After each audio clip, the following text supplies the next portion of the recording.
egípcio. Al-Sisi é, portanto, o primeiro presidente egípcio a visitar o nosso país. Na vossa visão, que significado é que isto tem? Vamos começar por si, Issal.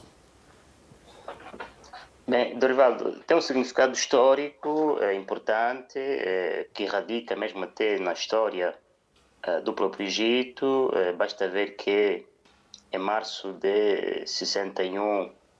logo após o início da luta de libertação nacional de Angola, e também do massacre na Baixa de Cassange, o Egito, na altura República Unida Árabe, que era formada pelo Egito e também pela Síria, do antigo presidente histórico Nasser, haviam, digamos assim, levado ao Conselho de Segurança das Nações Unidas uma resolução para ver essa questão do colonialismo português em Angola, com vista a conduzir, não é, as reformas que depois conduziriam a luta à independência nacional. E também houve, depois, graças a esse esforço do Egito, na altura, uma resolução aprovada em junho de 61, até com o voto favorável dos Estados Unidos, apesar das boas relações que tinham na altura com o regime do regime salazarista. Enfim, do ponto de vista histórico, existe aqui um capital importante do interesse do Egito em questões de independência de Angola, e esta visita veio naturalmente reconfirmar esta importância que o Egito dá a Angola e vice-versa. E além deste capital histórico, depois existe o capital político, diplomático e militar, do peso que os dois Estados têm ao nível do nosso continente. Basta ver que dos 5 países mais potentes do ponto de vista militar e até do ponto de vista dos seus PIBs,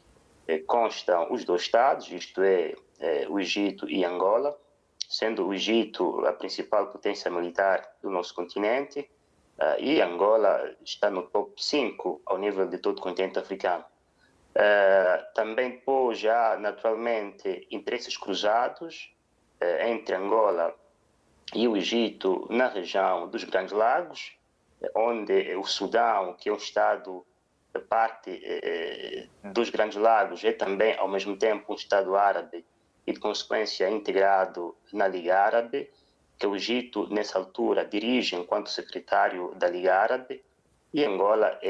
tem a presidência da região dos Grandes Lagos. Aliás, a última reunião que houve em Luanda, a reunião extraordinária da região dos Grandes Lagos, teve também na agenda a questão da resolução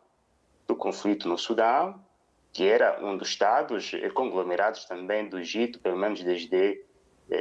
da segunda metade do século XIX até quando atingiu a sua independência em 56. Enfim, estamos aqui a ver que há interesses cruzados também na pacificação do Sudão,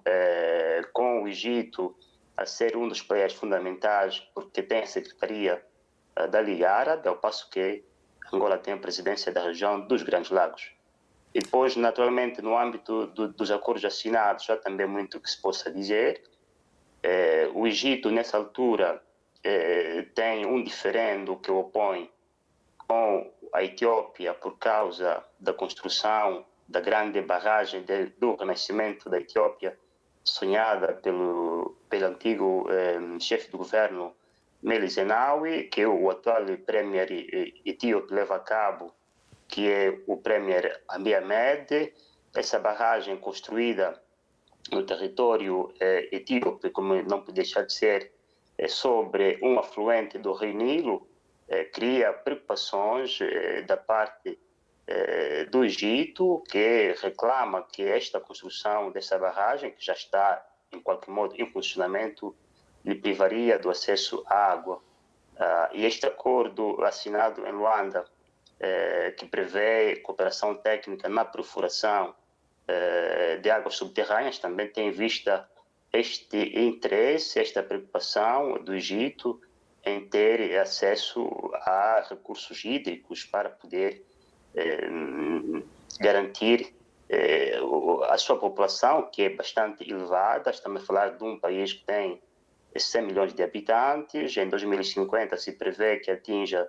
os 160 milhões de habitantes, e também que está a construir uma nova capital na margem direita do Rio Nilo, a nova capital administrativa do Cairo, que vai ter também necessidade de ter o acesso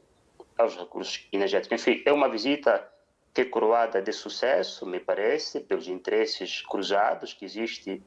entre o Egito e Angola, pelo menos do ponto de vista da pacificação e da cooperação militar para a estabilidade político-diplomática da região dos Grandes Lagos. E são estas relações interafricanas trazem consigo que diferenciais em termos estratégicos? Bem, um dos grandes diferenciais que esta relação pode dar como novidade às relações interafricanas ou pan-africanas é Angola e o Egito formarem uma espécie de aliança de Estados diretores para a conformação das relações do nosso continente, tendo em conta o peso que têm nas suas relações internacionais, isso é, dos seus parceiros internacionais. Uhum. O Egito, em função do acordo assinado em 78 com Israel, que pacificou as suas relações tensas desde o advento do Estado de Israel, tem estado a beneficiar de um pacote financeiro no domínio da segurança da parte dos Estados Unidos, avaliados acima de $1 bilhão anuais, e Angola, apesar de não ter os mesmos aportes financeiros da parte dos Estados Unidos, tem de forma autónoma tido também peso importante no seu aparato de defesa e segurança. Ora, sendo esses dois Estados os dois principais Estados no domínio de segurança do nosso continente, que atravessam um momento de instabilidade pontual, conflitos de alta e de baixa intensidade na região dos Grandes Lagos e também na região do Sahel, sendo o Egito um Estado magrebino, pode fazer com que, não é, esse Estado se estabelecer uma espécie de aliança, podem dirimir as suas dificuldades político-militares do nosso continente. E também esses dois Estados podem efetivamente formar uma aliança importante, estratégica, como sendo porta-vozes do nosso continente em questões internacionais. Pode haver um realinhamento internacional dos dois Estados, por exemplo, em função do atual conflito russo-ucraniano, naturalmente dos 5 ou 6 chefes de Estados que participarão de conversas com o governo ucraniano e o governo russo para a pacificação. Angola não está presente, poderia estar presente e juntos poderem dar assim uma voz de autoridade internacional representando o continente africano para fazer com que, mesmo se o Conselho ou a mediação não tenham o seu êxito, mas pelo menos podem dar sinais de que o continente africano está presente e quer fazer-se ouvir, porque uma instabilidade, como está a acontecer ali, também tem implicações diretas no nosso continente. E depois também, naturalmente, existe a componente da conformação da atual governança global, neste momento de realinhamento internacional ou de revolução do sistema internacional, que pode fazer com que, não é, alguns estados do nosso continente possam alinhar-se, quiçá, no âmbito dos BRICS. Há indicações de que o Egito terá manifestado o interesse em integrar os BRICS. Angola, eventualmente, ainda não terá manifestado esse interesse, mas se houver esta cooperação estratégica com o Egito, pode também manifestar o seu interesse para que dentro dos BRICS possam dar uma voz importante na reconfiguração da ordem internacional, na sua democratização e também na sua maior justeza e justiça internacionais. Enfim, há aqui um conjunto de elementos geopolíticos, mas menos geoestratégicos, que podem ser limados entre os dois Estados para fazer com que o nosso continente não só obtenha uma estabilidade interna, política, militar nas principais regiões conflituais, como também pode fazer com que o continente africano esteja ali presente nas questões de ordem internacional. E depois, uma outra nota para concluir é que, no âmbito até da reconfiguração, da integração econômica do nosso continente, há todo interesse de que se reveja um bocado a dinâmica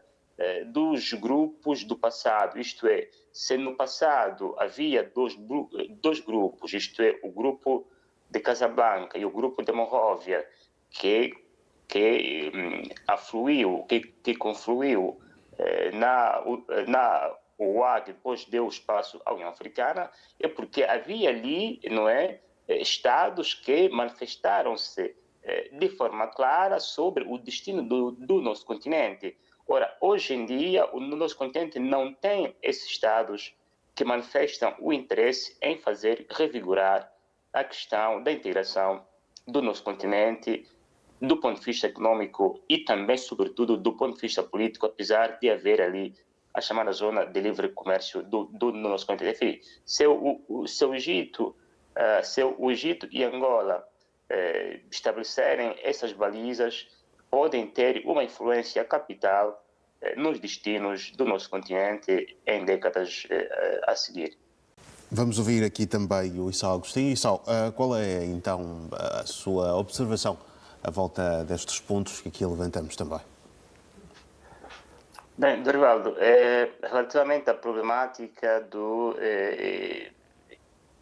Moçambique, o terrorismo em Cabo Delgado, que é uma região, curiosamente, bastante rica, porque foram descobertas aí jazigos de gás das mais elevadas do mundo, se não a maior do continente africano. E tendo em conta a colocação absoluta e relativa de Moçambique no Índico, que, de qualquer maneira, se tiver que exportar o seu gás, terá que passar pelo canal de Suez. Me parece que há todo o interesse do Egito em fazer com que, em caso de reativamento ou de início de produção deste gás,